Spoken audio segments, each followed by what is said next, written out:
नमस्कार। Welcome to the success portal. मैं हूं दिलीप कुमार। बायोलॉजी की ये क्लास 4 है और क्लास 4 में हम चैप्टर 4 को कवर करेंगे और इस चैप्टर का जो नाम है वो है रेस्पिरेटरी सिस्टम यानी श्वसन तंत्र।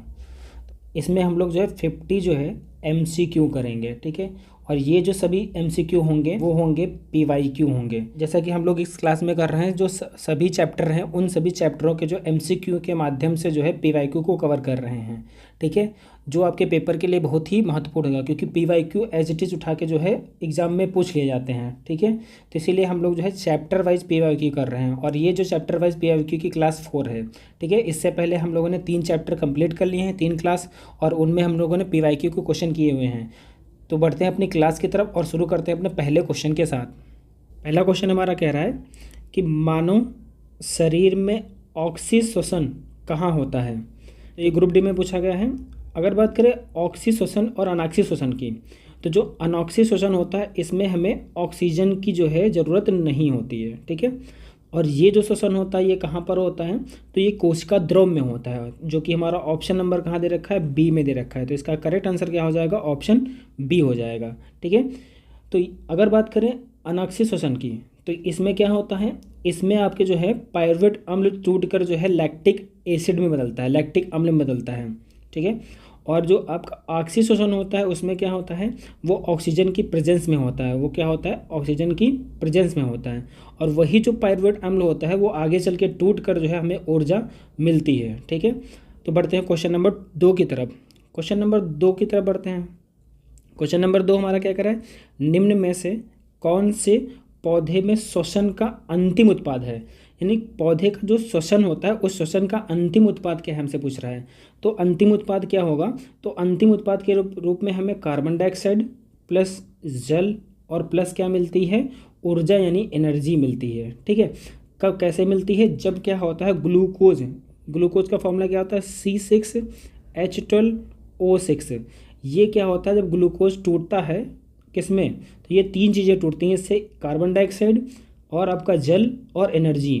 तो यहाँ पर पूछ रहा है कि जब पौधे में श्वसन होता है उसका अंतिम उत्पाद क्या है, तो इसका अंतिम उत्पाद क्या हो जाएगा, कार्बन डाइऑक्साइड, जल और ऊर्जा। ऑप्शन नंबर डी हमारा क्या हो जाएगा, करेक्ट हो जाएगा, ठीक है। नंबर 3 हमारा कह रहा है जंतु में श्वसन सतह की कुछ विशेषताओं का उल्लेख नीचे किया गया है, गलत विकल्प का चयन कीजिए। यह किसके बारे में कह रहा है, श्वसन सतह के बारे में कह रहा है, ठीक है। श्वसन सतह के बारे में क्या गलत है वो हमें ढूंढना है। कह रहा है वो भी किस में कह रहा है, वो भी कह रहा है जंतुओं में कह रहा है, ठीक है, ये भी ध्यान देना है। अगर बात करें ऑप्शन ए की, तो इसमें कह रहा है कि इस क्षेत्र में वायु के को अंदर लाने और बाहर ले जाने के लिए एक तंत्र मौजूद होता है। बिल्कुल, तो श्वसन सतह पर एक क्या होगा, ऐसा तंत्र होगा जो वायु को अंदर और बाहर ले जाने का काम करेगा। ये क्या हमारा ऑप्शन सही है। अगला हमसे कह रहा है इसका सतही क्षेत्र बड़ा होता है, तो इसका सतही क्षेत्र बिल्कुल बड़ा होता है, ठीक है। यह सामान्यतः शरीर के अंदर स्थित होता है, बिल्कुल ही सामान्य, जैसे हमारे फेफड़े होते हैं, लंग्स होते हैं, ये कहाँ होते हैं, शरीर के अंदर होते हैं। तो ये भी एक पॉइंट क्या है, सही है। फिर कह रहा है कि यह बहुत मोटी होती है, तो यह सतह जो होती है मोटी नहीं होती, ये पतली झिल्ली से बना हुआ होता है। तो ऑप्शन नंबर हमारा क्या हो जाएगा, डी करेक्ट हो जाएगा यहाँ से, ठीक है। क्वेश्चन नंबर 4 क्या कह रहा है कि सिगरेट पीना स्वास्थ्य के लिए हानिकारक क्यों है, क्योंकि यह जो हमारी श्वसन की जो पाथ होता है, श्वास नली यानी ट्रैकिया जो होती है उसमें मौजूद जो पश्चमाभ होता है उसको नुकसान पहुंचाता है।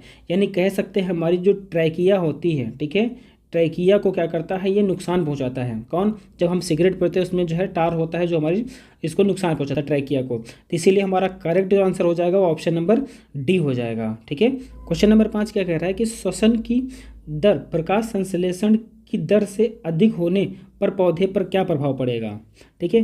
पौधे पर क्या प्रभाव पड़ेगा, अगर जो है क्या हो जाए, श्वसन की दर से ज़्यादा क्या हो जाए, प्रकाश संश्लेषण हो जाए, ठीक है, यानी प्रकाश यानी फोटोसिंथेसिस हो जाए, तो इसमें क्या होगा, क्या अधिक ऊर्जा उत्पन्न होने के कारण पौधे का विकास में वृद्धि होगी। तो अधिक ऊर्जा उत्पन्न होगी तो क्या विकास रुक जाएगा, तो ये तो गलत है, विकास तो नहीं रुकेगा, ठीक है। देखो यहाँ से एक चीज़ क्लियर कर देते हैं, जो प्रकाश संश्लेषण होता है इससे क्या बनता है, भोजन बनता है, किसका, इससे पौधा अपना भोजन बनाता है, ठीक है। और जो आपका श्वसन होता है इससे पौधे क्या करता है, गैसीय विनिमय यानी गैसों का परिवहन करता है। ऑप्शन नंबर बी क्या कह रहा है, उत्पादित भोजन की तुलना में अधिक भोजन का ऑक्सीकरण होगा, यानी जो भोजन है वो जो जितना उत्पादित हुआ है उससे ज़्यादा उत्पादन होने लगेगा। जब प्रकाश संश्लेषण ज़्यादा होगा तो भोजन भी ज़्यादा उत्पादित होगा, और जिसके कारण ऑक्सीकरण भी क्या होगा, ज़्यादा होगा, जिससे पोषण के अभाव में पौधा क्या हो जाएगा, सूख जाएगा। तो यहाँ बी ऑप्शन क्या हो जाएगा, बिल्कुल करेक्ट हो जाएगा। ठीक है, क्योंकि उत्पादित भोजन जो होगा उसकी तुलना में अधिक भोजन का ऑक्सीकरण हो जाएगा, यानी जो है प्रकाश संश्लेषण, जितना प्रकाश संश्लेषण अधिक होगा तो उससे क्या होगा, प्रकाश जो आपका भोजन होगा उसका ऑक्सीकरण ज़्यादा हो जाएगा, जिससे क्या होगा, पोषण का अभाव हो जाएगा और इससे पौधा क्या हो जाएगा, सूख जाएगा। ठीक है, तो करेक्ट हमारा आंसर हो जाएगा option number B. Question number हमारा 6 कह रहा है कि ईस्ट में होने वाले किण्वन और मनुष्य के पेशी कोशिकाओं में मस्कुलर जो हमारी मांसपेशियां होती हैं, मांसपेशियों की जो कोशिकाओं में होने वाले अनॉक्सी शोषण, कैसा शोषण की बात कर रहा है, अनॉक्सी शोषण में क्या समानता है, यानी दोनों में क्या समान है। तो इसमें हमारा जो करेक्ट आंसर हो जाएगा, दोनों में ही क्या बनता है, लैक्टिक अम्ल बनता है। क्या बनता है, लैक्टिक अम्ल बनता है। ठीक है, अब जो है दोनों में समान पूछ रहा था, वैसे बनता तो जो है अनॉक्सी शोषण में जो है पौधों में क्या है, इथेनॉल भी बनता है, लेकिन दोनों में समान कह रहा था, इसलिए हमारा करेक्ट आंसर क्या हो, लैक्टिक अम्ल हो जाएगा। क्योंकि जो है मनुष्यों में क्या होता है, जब अनॉक्सी शोषण होता है, ऑक्सीजन की अनुपस्थिति में जब क्या होता है, ऊर्जा बनती है, तो उसमें कितने एटीपी, तो 2 एटीपी ऊर्जा का निर्माण होता है। ठीक है, बनती तो कितनी एटीपी ऊर्जा है, टोटल 4 एटीपी ऊर्जा का निर्माण होता है, जिसमें से 2 एटीपी ऊर्जा बचती है अंतिम उत्पाद के रूप में, 2 एटीपी ऊर्जा क्या होती है, खत्म हो जाती है, नष्ट हो जाती है उसी क्रिया को कराने के लिए। अब यहाँ पर जो ऊर्जा बन रही है उसके साथ साथ क्या बनता है, लैक्टिक अम्ल भी बनता है। ठीक है, ऐसा ही पौधों में भी होता है, लैक्टिक अम्ल और इथेनॉल बनता है। ठीक है, अनॉक्सी शोषण में। ठीक है, तो इसीलिए हमारा करेक्ट आंसर क्या होगा, ऑप्शन नंबर डी हो जाएगा। क्वेश्चन नंबर 7 हमारा कह रहा है श्वसन की इनमें से किस अभिक्रिया में ऑक्सीजन की आवश्यकता होती है। तो ऑक्सीजन की आवश्यकता किस में होगी, जहाँ पर ऑक्सीजन हमारा क्या होगा, देखो हमारा जो ऑक्सीजन, एक क्या होता है अनॉक्सी शोषण, जो क्या होता है ऑक्सीजन की एब्सेंस में होता है, एक होता है ऑक्सी शोषण जो कि ऑक्सीजन की प्रेजेंस में होता है। जो अनॉक्सी शोषण होता है इसमें क्या होता है, एक अम्ल बनता है जिसे पायरुवेट अम्ल कहते हैं। इस पायरुवेट अम्ल का क्या होता है, आगे चलकर जो है जो ऑक्सी शोषण होता है उसमें दहन किया जाता है। अब यही जो होता है पायरुवेट अम्ल, ये क्या करता है, टूटता है किसमें, कार्बन डाइऑक्साइड में, किसमें, कार्बन डाइऑक्साइड में, जल में, और किसमें, ऊर्जा में टूटता है, यानी एनर्जी में टूटता है। ठीक है, तो यहाँ पर क्या हो रहा है, पायरुवेट अम्ल के जो है कार्बन डाइऑक्साइड, जल और ऊर्जा में रूपांतरण। तो यहाँ पर जो करेक्ट आंसर हो जाएगा वो ऑप्शन नंबर ए हो जाएगा। क्वेश्चन नंबर 8 हमारा कह रहा है जब हम सामान्य श्वसन के दौरान उच्च वसन, ठीक है, इनहेल, जब हम सांस लेते हैं, यानी उच्च वसन मतलब सांस लेना, तो क्या होता है, तो जब हम सांस लेते हैं तो हमारे जो फेफड़े होते हैं उनमें थोड़ी सी हवा भर जाएगी, यानी कह सकते हैं फेफड़ों में हवा का एक अवशिष्ट मात्रा बनी रहती है। तो यानी इसमें क्या होगा, ऑप्शन नंबर डी करेक्ट हो जाएगा। उच्छ्वसन मतलब क्या था, इनहेल, इनहेल को हम इनहेल कह सकते हैं, यानी सांस लेना, क्या कहते हैं, सांस लेना। तो सांस लेने में हमारे क्या होंगे, फेफड़ों में हवा भर जाती है। ठीक है, कुछ मात्रा में हमारे फेफड़ों में हवा बनी रहेगी, तो उसे ही कहते हैं उच्छ्वसन। तो ऑप्शन नंबर डी हमारा करेक्ट हो जाएगा। क्वेश्चन नंबर 9 कह रहा है विश्राम अवस्था में एक वयस्क मनुष्य 1 मिनट में औसतन कितनी बार सांस लेता है और छोड़ता है। तो इसका जो करेक्ट आंसर हो जाएगा वो ऑप्शन नंबर क्या हो जाएगा, ए हो जाएगा, 15 से 18 बार।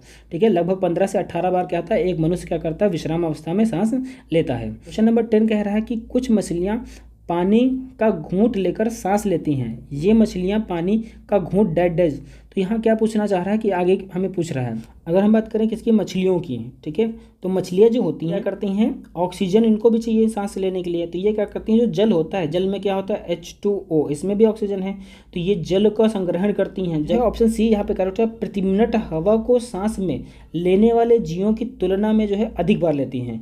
यानी कह सकते हैं जो मछलियाँ होती हैं वो देखा होगा कि वो बहुत ही तेज़ी से अपना मुँह चलाती हैं, जो हम बाहर सांस लेते हैं उससे ज़्यादा तेज़ी से सांस कौन लेती है, मछलियाँ लेती हैं। यानी जितनी तेज़ी से हम सांस लेते हैं उससे कई गुना तेज़ी से वो क्या करते हैं, पानी के घूंट को अंदर लेते हैं, क्योंकि उनको भी उससे ऑक्सीजन की जरूरत होती है। तो यहाँ करेक्ट हो जाएगा, ऑप्शन नंबर सी करेक्ट हो जाएगा। क्वेश्चन नंबर 11 कह रहा है कि पौधों द्वारा उत्पादित कई उत्सर्जी पदार्थ मनुष्यों के लिए उपयोगी होते हैं, बिल्कुल उपयोगी होते हैं। उस उत्पाद की पहचान कीजिए जो अंतः शोषण किए जाने पर मनुष्य के लिए हानिकारक होता है। तो देखो हमारे जो पौधे होते हैं उनसे हमारा क्या होता है, जैसे गोंद है, इसका भी उत्सर्जन होता है, गोंद भी क्या है, पौधों का उत्सर्जी पदार्थ है। ठीक है, ऑक्सीजन भी उत्सर्जी पदार्थ है, रॉल भी उत्सर्जी पदार्थ है, लेकिन हमारा कार्बन डाइऑक्साइड भी उत्सर्जी पदार्थ है। लेकिन हमसे ये कह रहा है कि हमारे लिए नुकसानदायक क्या है, अगर हम पेड़ का गोंद खा लेंगे तो हमें कोई दिक्कत होगी, नहीं होगी। रॉल को टेस्ट कर लेंगे तो भी हमें कोई दिक्कत नहीं होगी। ऑक्सीजन का तो हम यूज करते हैं तब भी हमें कोई दिक्कत नहीं होगी। लेकिन अगर हमने कार्बन डाइऑक्साइड की मात्रा यानी ले ली, यानी कार्बन डाइऑक्साइड अपने शरीर में ग्रहण कर लिया, तो इससे क्या होगा, हमें प्रॉब्लम हो जाएगी। तो इसीलिए इसका करेक्ट आंसर क्या हो जाएगा, डी हो जाएगा। हमसे ये पूछ रहा था हानिकारक कौन सा है तत्व। ठीक है, तो यहाँ डी ऑप्शन हमारा सही हो जाएगा। क्वेश्चन नंबर 12 कह रहा है निम्नलिखित में से कौन सा भाग यह सुनिश्चित करता है कि श्वसन के दौरान वायु मार्ग बंद ना हो सके? ठीक है, तो ये चीज़ निश्चित कौन करता है? हमारा जो एपिग्लॉटिस होता है। कौन? हमारा एपिग्लॉटिस। ये देख सकते हैं, ये हमारा मुख है। ठीक है, यहाँ से हम नसका से हम सांस लेते हैं। ठीक है, ये सांस इस मार्ग में आ गई और यहाँ से हम क्या करते हैं, ये मुख से खाना खाते हैं, तो ये खाना भी यहाँ आ गया। दोनों आके कहाँ मिल रहे हैं? दोनों आके मिलते हैं फेरिंग्स में। ठीक है, और फेरिंग्स के आगे यहाँ नीचे की तरफ क्या होता है? एक हमारा द्वार होता है जिसे क्या कहते हैं? एपिग्लॉटिस कहते हैं। इसको क्या कहते हैं? एपिग्लॉटिस। जब हमें सांस लेते हैं तो ये क्या करता है? खुल जाता है और एयर क्या होती थी? इस नली में चली जाती है, जैसे श्वास नली कहते हैं, इसमें चली जाती है। और जब हम खाना खाते हैं तो ये बंद हो जाता है, यही चीज़ क्या होती है? बंद हो जाती है। और फिर ये खुल जाता है और खाना क्या होता है? इस वाले नली में चला जाता है, ग्रास नली में। ठीक है, एसोफेगस में चला जाता है। तो यहाँ पर जो हमारा करेक्ट आंसर हो जाएगा वो ऑप्शन नंबर बी हो जाएगा। उपास्थि जो वाल्व होता है, उपास्थि वाल्व मतलब एपिग्लॉटिस की बात की जा रही है। ऑप्शन नंबर बी क्या हो जाएगा? करेक्ट। क्वेश्चन नंबर 13 क्या कह रहा है कि जो है जलीय प्राणी जैसे मछलियाँ अपशिष्ट का उत्सर्जन इनमें से किस रूप में करती हैं? तो अगर बात करें जो जलीय मछलियाँ होती हैं और जलीय जो जीव होते हैं, उनका जो उत्सर्जी पदार्थ होता है वो होता है अमोनिया। क्या करते हैं? अमोनिया के रूप में उत्सर्जी पदार्थ का उत्सर्जन करते हैं, उन्हें कहते हैं अमोनोटेलिक कहते हैं। क्या कहते हैं? अमोनोटेलिक। अमोनोटेलिक। तो यहाँ पर जो मछलियाँ होती हैं वो क्या होती हैं? अमोनोटेलिक होती हैं। जो जीव क्या करते हैं? उत्सर्जी पदार्थ के रूप में यूरिया का जो है क्या करते हैं? उत्सर्जन करते हैं, उन्हें कहते हैं यूरियोटेलिक। यूरियोटेलिक। ठीक। और जो भी जीव क्या करते हैं? यूरिक अम्ल के रूप में क्या करते हैं? उत्सर्जी पदार्थ का उत्सर्जन करते हैं, उन्हें कहते हैं यूरिकोटेलिक। तो देखो ऊपर क्या है? यूरियो, यहाँ पे या है और यहाँ का है। ठीक है, यूरियोटेलिक, यूरिकोटेलिक। स्वेद लवण क्या होता है? जो हमारे पसीना कह सकते हैं इसको, पसीना। ठीक है, ये भी क्या है? उत्सर्जी पदार्थ है हमारे शरीर से निकलता मानव में। ठीक है, अमोनोटेलिक कौन सा होता है? जितने भी सभी जलीय जीव, कौन से? सभी जलीय जीव जो होते हैं, सभी जलीय जीव जो होते हैं वो क्या होते हैं? अमोनोटेलिक होते हैं लगभग। यूरिकोटेलिक कौन होते हैं? जैसे कि मानव। ठीक है, स्तनधारी होते हैं। कौन? स्तनधारी। ओके, पक्षी होते हैं सभी। पक्षी सरीसृप। कौन? सरीसृप यानी जो रेंग के चलते हैं, सरीसृप। ये सभी क्या हो? यूरिकोटेलिक होते हैं। नंबर 14 हमारा कह रहा है कि जो समुद्र तल की तुलना में अधिक ऊंचाई पर सांस लेना कठिन होता है क्योंकि क्या होता है? वहाँ पर अधिक ऊंचाई पर क्या होता है? वातावरण में कम सघन, यानी जो आपका वायुमंडलीय दाब होता है वो हो जाता है कम। इसीलिए हमें क्या होती है? ऊपर जाने पर जो पहाड़े होते हैं या माउंट एवरेस्ट जैसे चीज़ें होती हैं, वहाँ पर हम क्या करते हैं? जब चढ़ते हैं तो वहाँ पर हमें सांस लेने में दिक्कत होती है, क्योंकि वहाँ पर क्या वायुमंडलीय दाब हो जाता है कम। तो इसका आंसर करेक्ट हो जाएगा ऑप्शन नंबर ए। तो यहाँ पर ऑप्शन नंबर ए क्या हो जाएगा? करेक्ट। ऊंचाई जैसे जैसे आप बढ़ेंगे, यानी ये आपका समुद्र तल है, समुद्र तल से ऊपर जाने पर क्या होता है? जो आपका वायुमंडलीय दाब होता है वो होता है कम हो जाता है। ठीक है, क्या होता है? हमें सांस लेने में दिक्कत होती है और तभी क्या होता है? हमारे जो नाक की केशिकाएं होती हैं वो फट जाती हैं, नाक से खून आने लगता है। ठीक है, नंबर 15 हमारा क्या कह रहा है कि जो है कोशिका के निम्नलिखित में से किस भाग में पायरुविक अम्ल कार्बन डाइऑक्साइड, जल और ऊर्जा में टूट जाता है? जो ऑक्सीजन की अनुपस्थिति में होता है उसे कहते हैं अनाक्सीय शोषण। ये हो गया ऑक्सीय शोषण, ये हो गया अनाक्सीय शोषण। अनाक्सीय शोषण में क्या बनते हैं? पायरुविक अम्ल बनता है। एक क्या बनता है? पायरुविक अम्ल बनता है। पायरुविक अम्ल, ये जो पायरुविक अम्ल होता है, ये पायरुविक अम्ल आगे चल के ऑक्सीय शोषण में इसका पूर्ण दहन होता है, और ऑक्सीय दहन में जब इसका पूर्ण दहन होता है तो क्या बन जाता है? आपका जल H2O बनता है, आपका क्या बनता है? कार्बन डाइऑक्साइड बनती है, आपका क्या बनता है? एनर्जी बनती है। ठीक है, इन तीनों चीज़ों का निर्माण होता है इसी पायरुविक अम्ल के टूटने से। ठीक है, तो यहाँ पर ये चीज़, मेन चीज़ ये नहीं पूछा कि ये पूछ रहा है कि ये वाली जो प्रोसेस होती है ऑक्सीय शोषण, ये कहाँ होती है? तो ये हमारी माइटोकॉन्ड्रिया में होती है। तो यही तो कह रहा है कि ये कौन सा शोषण हो रहा है? इसी शोषण में कार्बन डाइऑक्साइड, जल और कार्बन डाइऑक्साइड और ऊर्जा बन रही है, तो इसका मतलब ये ऑक्सीय शोषण की बात कर रहा है। और ऑक्सीय शोषण हमारा क्या होता है? माइटोकॉन्ड्रिया में होता है। जबकि जो है अगर बात करें कि जो है अनॉक्सीय शोषण हमारा होता है कोशिका द्रव में। कहाँ होता है? कोशिका द्रव में। ठीक है, इस क्वेश्चन के हिसाब से हमारा ऑप्शन हो जाएगा ऑप्शन सी करेक्ट हो जाएगा। बढ़ते हैं क्वेश्चन नंबर 16 की तरफ। क्वेश्चन नंबर 16 कह रहा है अंतः शोषण तभी होता है जब वायुमंडलीय दाब से फेफड़ों का दाब, अगर हम बात करें वायुमंडलीय दाब, तो वायुमंडलीय दाब से अगर फेफड़ों का दाब क्या होगा? कम होगा। क्या होगा यहाँ पर? कम। तो ऑप्शन नंबर क्या हो जाएगा? ए सही हो जाएगा। अगर जैसे कि हम बात करें, जो फिगर दिखाया गया है ये आपका अंतः शोषण का है, ये आपका निःशोषण का है। निःशोषण में हम क्या कहते हैं? सांस छोड़ते हैं, और अंतः शोषण में सांस लेते हैं।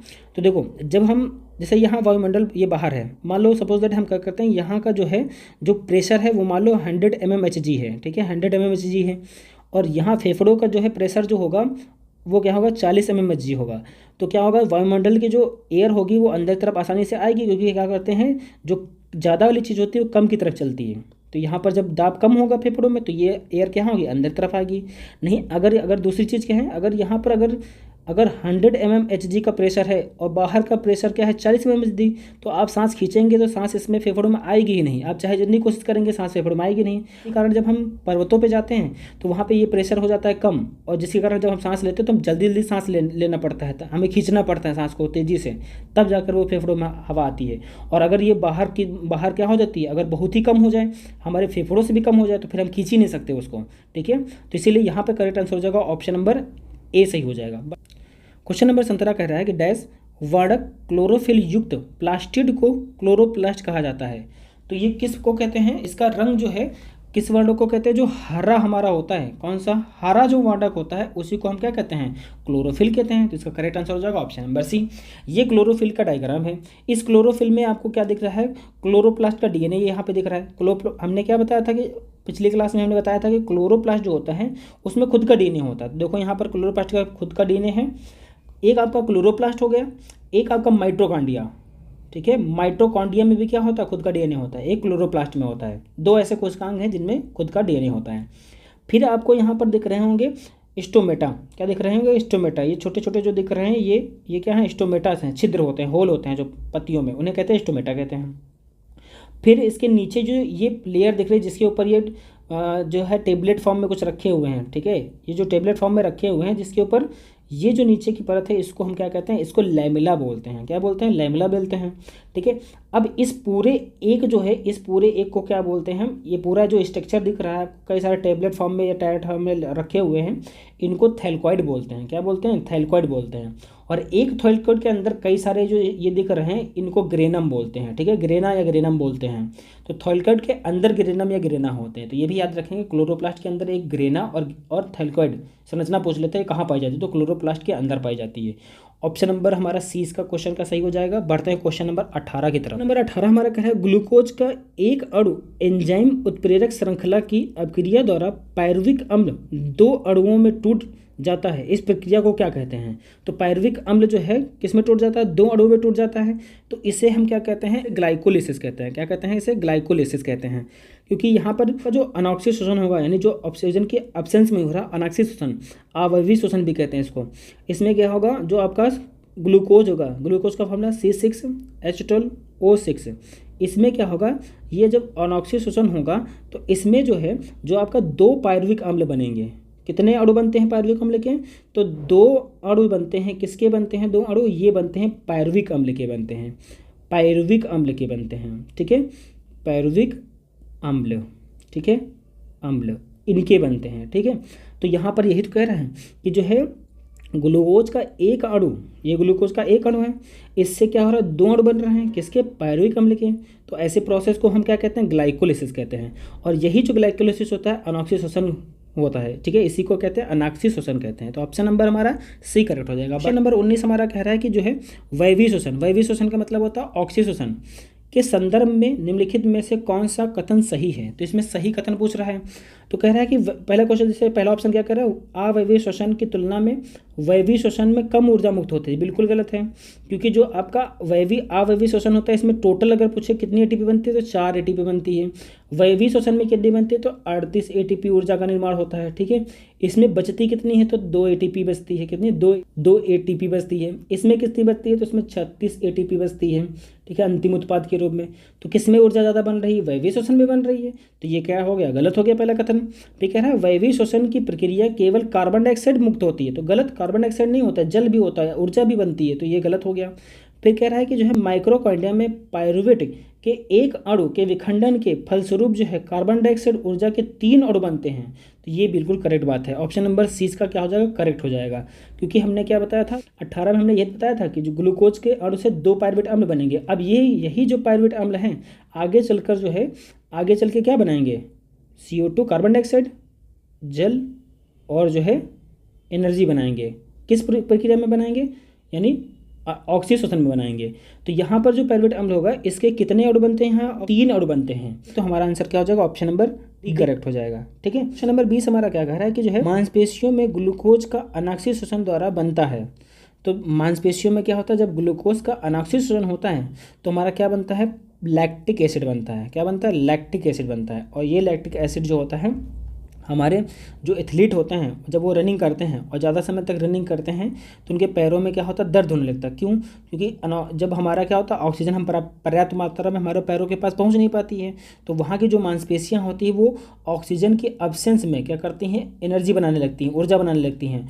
और इसके फलस्वरूप क्या होता है, अनॉक्सी शोषण के फलस्वरूप क्या होता है, लैक्टिक अम्ल बन जाता है। और ये लैक्टिक अम्ल क्या होता है, हमें पेन यानी दर्द देता है। ठीक है, बढ़ते हैं क्वेश्चन नंबर 21 की तरफ। क्वेश्चन नंबर 21 क्या कह रहा है कि एक परितंत्र में ऊर्जा का प्रवाह का सही क्रम क्या है। तो सही क्रम यहाँ पे क्या हो जाएगा, हमारा बी ऑप्शन करेक्ट हो जाएगा। क्यों, सौर ऊर्जा से क्या मिलते हैं, जो प्राथमिक उत्पाद होते हैं, जो पेड़ पौधे, प्राथमिक उत्पाद में कौन आएगा, पेड़ पौधे आएंगे। इनको क्या मिलता है, सौर ऊर्जा से अपना भोजन बनाते हैं। ठीक है, फोटोसिंथेसिस करते हैं। फिर इन प्राथमिक उत्पाद को कौन खाता है, जो शाकाहारी होते हैं। जैसे ये आपका सूरज हो गया, ये पेड़ पौधे हो गए। प्राथमिक उत्पाद में कौन हो गए, पेड़ पौधे। और पेड़ पौधे के जैसे हम लोग खाते हैं साग सब्जी, ये सब हम लोग खाते हैं ना, तो ये शाकाहारी हो गए, तो शाकाहारी आ जाएंगे। उसके बाद आते हैं शाकाहारी को कौन खाता है, जैसे गाय बकरी हो गए, उनको कौन खाते हैं, मांसाहारी खाते हैं। फिर मांसाहारी जब मर जाते हैं तो उनका अपघटन कौन करते हैं, बैक्टीरिया, जीवाणु या गिद्ध उनका अपघटन करते हैं। तो इसका जो सही आंसर हो जाएगा वो बी हो जाएगा। ठीक है, यहाँ पर एक चीज़ याद रखेंगे, ऊर्जा का जो प्रवाह है इसका सिद्धांत किसने दिया था, तो लिंडेमान ने दिया था।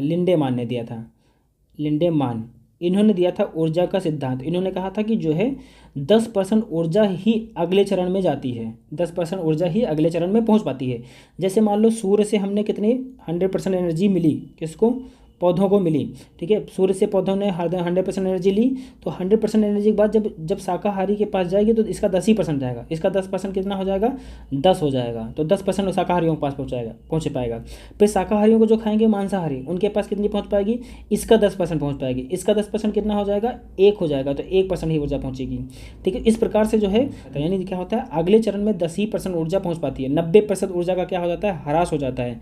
90% ऊर्जा क्या हो जाती है, नष्ट हो जाती है, ह्रास हो जाता है।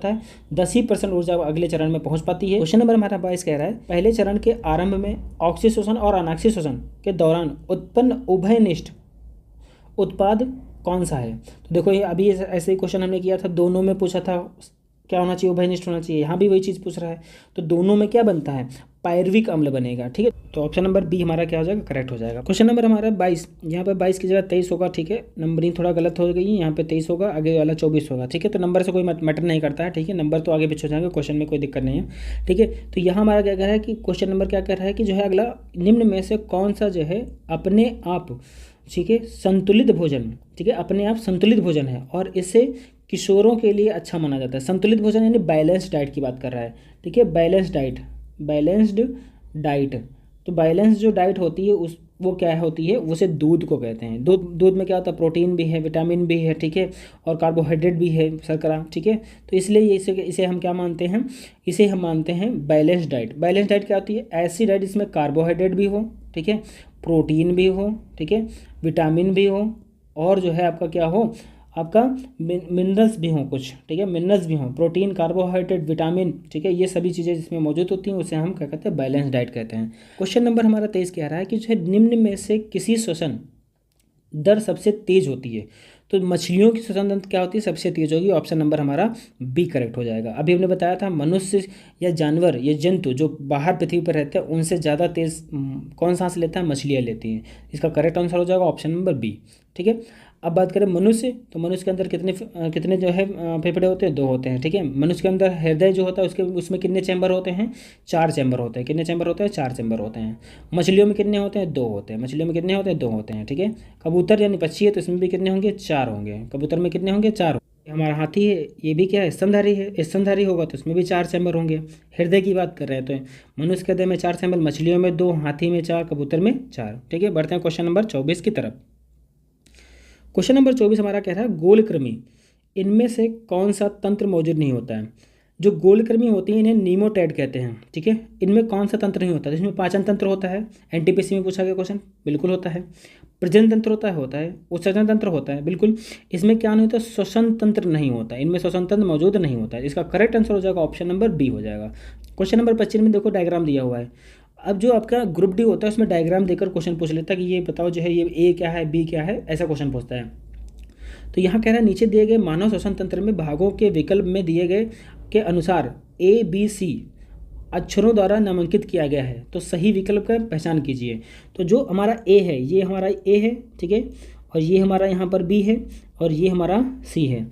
तो जो हमारा ए है वो हमारा क्या है, ग्रसनी है। ए हमारा क्या है, ग्रसनी है, ठीक है। जो हमारा बी डायग्राम दिखा रखा है ये हमारा क्या है, स्वरयंत्र है, ठीक है, लैरिंग्स है, स्वरयंत्र है, ठीक है, स्वरयंत्र है।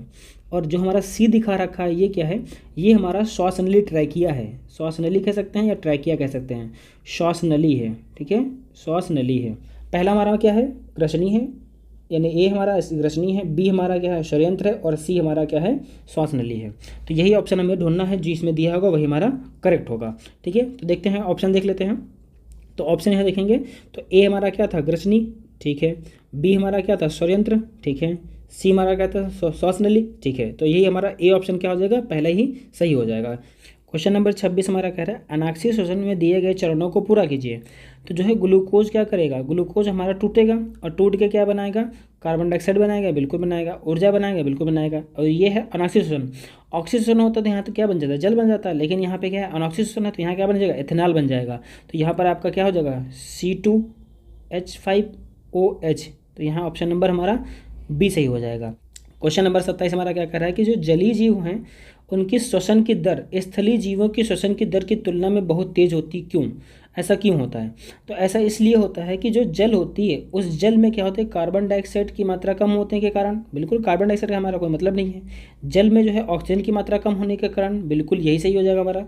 जल में ऑक्सीजन की अधिक मात्रा, ऑक्सीजन की अगर अधिक मात्रा होगी तो हमें जो है श्वसन दर तेज़ करने की जरूरत ही नहीं पड़ेगी। क्यों, जैसे हम सांस लेते हैं, जब हम रनिंग करते हैं तो रनिंग करने में क्या होता है, हम तेज़ तेज़ सांस लेने लगते हैं। क्यों, क्योंकि हमें ज़्यादा ऑक्सीजन की जरूरत पड़ती है, ठीक है, और हमें ऑक्सीजन की कमी होने लगती है हमारे शरीर में, इसलिए ज़्यादा तेज़ तेज़ सांस लेते हैं। तो तेज़ सांस कब लेंगे, जब हमें ज़्यादा ऑक्सीजन की जरूरत पड़ेगी, ऑक्सीजन की कमी हमारे शरीर में हो जाएगी। तो यहाँ जल में क्या होता है, ऑक्सीजन कम होता है, इसीलिए मछलियाँ और जो जीव होते हैं जल्दी जल्दी सांस लेते हैं, तेज़ तेज़ सांस लेते हैं, जिससे क्या होता है, उनकी ऑक्सीजन की कमी को पूरी होती है। राइट आंसर हो जाएगा option number B. Question number 28 हमारा क्या कह रहा है कि जो है पुरुषों में वाक तंतु के लगभग लंबे होते हैं, कितने लंबे होते हैं, वाक तंतु जो होते हैं उनकी लंबाई लगभग कितनी होती है, 20 mm होती है। इसका करेक्ट हो जाएगा option number B. Question number बढ़ते 29 की तरफ। 29 क्या कह रहा है कि जल के बाहर निकाल लिए जाने पर मछलियाँ मर जाती हैं, क्यों ऐसा होता है, क्योंकि वह सांस नहीं ले पाती हैं, ठीक है, इसीलिए क्या होती हैं, मर जाती हैं। सिंपल सा क्वेश्चन है, नॉर्मल, लेकिन अगर इसमें ज़्यादा दिमाग लगाओगे तो गलत हो जाएगा, ठीक है। ऑप्शन नंबर सी हमारा करेक्ट हो जाएगा। क्वेश्चन नंबर 30 हमारा क्या है, मस्तिष्क का कौन सा हिस्सा सांस लेने को नियंत्रित करता है। तो जो हमारा मेडुला ऑब्लांगेटा होता है, इसका करेक्ट आंसर होगा ऑप्शन नंबर सी सही हो जाएगा। मज्जा को हम क्या कहें, और एक कह सकते हैं medulla oblongata, medulla oblongata, oblongata, ठीक है। तो आपका जो मेडुला ऑब्लांगेटा होता है, इसी से हम हमारे जो श्वसन की दर होती है वो नियंत्रित होती है, ठीक है, नियंत्रित होती है। ऑप्शन नंबर हमारा सी करेक्ट हो जाएगा। नंबर 31 हमारा कह रहा है कि ग्लूकोज का एक प्रकार है, ग्लूकोज क्या है, एक प्रकार है, कैसी शर्करा है ग्लूकोज, तो हेक्सोस शर्करा है। कैसे, तो C6H12O6 क्या होता है, ग्लूकोज का फॉर्मूला होता है। तो यहाँ कार्बन के कितने अणु हैं, 6, तो 6 को कहते हैं हेक्स, तो इसीलिए हेक्स जो होगा, इसीलिए क्या हो जाएगा, ग्लूकोज कैसी शर्करा है, तो हेक्सोस शर्करा है। अगर यहीं पर कार्बन की मात्रा कितनी हो जाए, कार्बन के जो अणु कितने होते हैं, 5, तो इसे कहते हैं पेंटोस शर्करा, टेट्रोस शर्करा। और जो है चीनी का सेवन तो कोई मतलब नहीं है, ठीक है। जो राइबोस शर्करा होती है, राइबोस शर्करा, ये जो होती है ये कैसी होती है, पेंटोस शर्करा होती है। इसमें 5 कार्बन होते हैं, इसलिए इसको पेंटोस शर्करा कहते हैं। इससे ही क्या बनते हैं, आपके आरएनए बना होता है और डीएनए बना होता है। तो ये भी पूछ लेता है डीएनए और आरएनए में कौन सी जो है शर्करा पाई जाती है, तो राइबोस शर्करा पाई जाती है, ठीक है। बढ़ते हैं क्वेश्चन नंबर 32 की तरफ। क्वेश्चन नंबर 32 हमारा कह रहा है कि जो है रात के समय यह सलाह दी जाती है कि पेड़ के नीचे ना सोएं, ऐसा क्यों। तो ऐसा इसलिए कहा जाता है कि क्योंकि रात में क्या होता है, जो पौधे होते हैं वो कार्बन डाइऑक्साइड को मुक्त करते हैं, इसीलिए जो हमारे दादी होती हैं, नानी होती हैं, वो क्या कहती हैं, रात में पेड़ के नीचे नहीं सोना चाहिए, क्योंकि क्या होता है, कार्बन डाइऑक्साइड मुक्त करते हैं, और कार्बन डाइऑक्साइड हमारे लिए क्या होती है, हानिकारक, एक जहर की तरह है, ठीक है।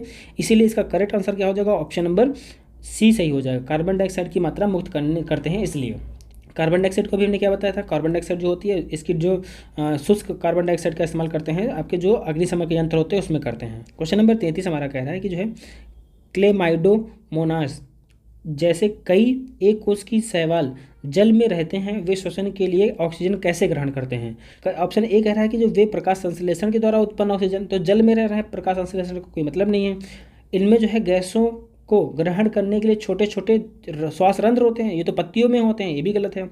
वे अमीबा की तरह जो है विसरण दर के द्वारा घुलित ऑक्सीजन अवशोषित करते हैं, बिल्कुल सही बात है। जैसे जिस प्रकार से अमीबा सांस लेता है उसी प्रकार से जो होते हैं घुलित ऑक्सीजन को अवशोषित करते हैं, ठीक है। क्वेश्चन नंबर 34 हमारा कह रहा है मानव द्वारा सामान्यतः अंतःशोषित उच्च शोषित वायु में ऑक्सीजन का प्रतिशत कितना होता है। तो ये जो होता है वो कितना होता है, जब हम सांस लेते हैं तो उसमें हमारा जो है ऑक्सीजन कितनी होती है, 21% होती है। तो ये हमारा क्या हो गई, अंतःशोषित सांस लेने में वाले में 21% होती है, और जब हम सांस छोड़ते हैं तो उसमें 16% क्या होती है, ऑक्सीजन होती है। तो इसलिए करेक्ट आंसर हो जाएगा ऑप्शन नंबर सी। देखो हमारा जो वायुमंडल है उसमें 21% क्या होती है, ऑक्सीजन होती है। कितने परसेंट, 21%। और नाइट्रोजन इसमें कितनी होती है, 78% होती है, ठीक है। और जो हमारा कार्बन डाइऑक्साइड होती है CO2 वो कितनी होती है, तो 0.03% होती है, ठीक, जब हम सांस लेते हैं। लेकिन जब हम सांस छोड़ते हैं इस मात्रा का हम लोग हमारे शरीर में इस्तेमाल कर लेते हैं, ठीक है। तो इसका जब इस्तेमाल कर लेते हैं तो ये क्या हो जाती है, इसमें बदल जाती है, किसमें, जब हम इसका इस्तेमाल कर लेते हैं तो इसमें कितने बचती है, ये 16% बचती है। कितनी बचती है, 16% बचती है। क्वेश्चन नंबर 35 हमारा कह रहा है वायवीय श्वसन कब होता है, ठीक है। वायवीय श्वसन कब होता है, वायवीय मतलब एरोबिक रिस्पायरेशन, ये कब होता है, जब ऑक्सीजन होगी तभी होगा।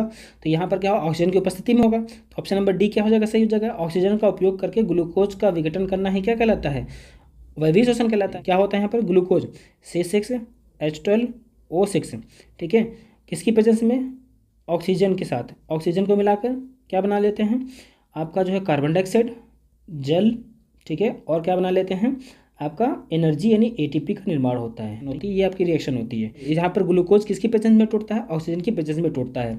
और किसका निर्माण होता है, कार्बन डाइऑक्साइड, जल और ATP का निर्माण होता है। यहाँ पे करेक्ट आंसर हो जाएगा हमारा डी ऑप्शन। क्वेश्चन नंबर 36 हमारा कह रहा है कि जो है फेफड़ों में कुपिकाओं के होने का क्या कारण है। तो इसका जो कारण होता है वो क्या करते हैं, पृष्ठीय क्षेत्रफल को वृद्धि करना, यानी जो आपका क्षेत्रफल है फेफड़े का उसकी वृद्धि करना इसका मुख्य कारण है, ठीक है। इसीलिए ऑप्शन नंबर हमारा सी करेक्ट हो जाएगा। नंबर 37 हमारा कह रहा है उस अवयव की पहचान कीजिए जो प्रकाश संश्लेषण के लिए आवश्यक प्रकाश ऊर्जा को रोकने में मदद करता है। तो इसका जो करेक्ट आंसर हो जाएगा वो करेक्ट हो जाएगा, कैरोटेनॉइड हो जाएगा, ऑप्शन नंबर सी। बढ़ते हैं क्वेश्चन नंबर 38 की तरफ। क्वेश्चन नंबर 38 हमारा कह रहा है श्वसन के दौरान निम्न में से कौन से 3 कार्बन वाले अणु बनते हैं। तो श्वसन के दौरान क्या होता है, किससे 3 कार्बन वाले अणु बनते हैं, तो जब हमारा क्या होता है, जो आपका लैक्टिक अम्ल और जो पैरुविक अम्ल होता है इनके टूटने से क्या होता है, श्वसन के दौरान कार्बन के 3 अणुओं का निर्माण होता है। तो यहाँ पर सही हो जाएगा, ऑप्शन नंबर ए सही हो जाएगा।